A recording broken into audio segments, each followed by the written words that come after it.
25 साल बीत गए और अब जाके एफडीए ने कोई नई दर्द की दवाई अप्रूव कराई है और इस दवाई का नाम सुजिट्रोजीन है। इससे पहले जो दर्द की दवाई अप्रूव हुई थी वो 1998 में अप्रूव हुई थी। सुजिट्रोजीन पे बहुत सारे तजर्बे किए गए और उन तजर्बों में ये देखा गया है कि इनके जो कॉमन साइड इफेक्ट्स हैं वो खारिश का होना और पट्टों में खिंचाव का होना। इस दवाई में एक खास बात यह है कि जिस तरह बाकी दर्द की दवाइयां हैं यानी ओपियाइड्स, किन्स और ट्रामाल वगैरह हैं, वो इंसान को दर्द की कमी के साथ साथ खुशी का एहसास देते हैं और इंसान उसका आदी हो जाता है, जबकि इस दवाई में ये खुशी का एहसास दिलाने वाला इफेक्ट नहीं है, ये सिर्फ दर्द को ख़त्म करती हैं। जो ओपियाइड्स दवाइयां हैं वो सीधा जाके इंसान के दिमाग को सुन कर देती हैं, जबकि ये सुजिट्रोजिन जो दवाई है वो जहाँ पे इंसान को दर्द हो रहा है वहीं जाके एक्शन करती हैं और वहाँ पे इंसान का दर्द कम करती हैं। इस दवाई पे रिसर्च कैसे शुरू हुई, ये भी एक बहुत अजीब और गरीब कहानी है। एक पाकिस्तानी खानदान जिन्हें कोल वॉकर्स कहा जाता था, उनका ये काम था कि वो सर्कसेस में कोलों के ऊपर चलते थे लेकिन उन्हें कोई दर्द महसूस नहीं होता था।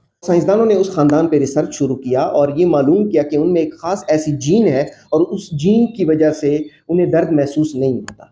तो उसी रिसर्च को मजीद आगे बढ़ाते हुए साइंसदानों ने उसी जीन्स को मॉडिफाई करने की कुछ दवाई ढूंढी और वो दवाई सुजिट्रोजीन है। इसी तरह सुजिट्रोजीन दरियाफ्त हुई और हम लोगों को एक नई दवाई ऐसे मिली जिससे हमारे दर्द में कमी आ सकती है। इसी तरह की मजीद मालूमाती वीडियोस के लिए फॉलो एंड सब्सक्राइब।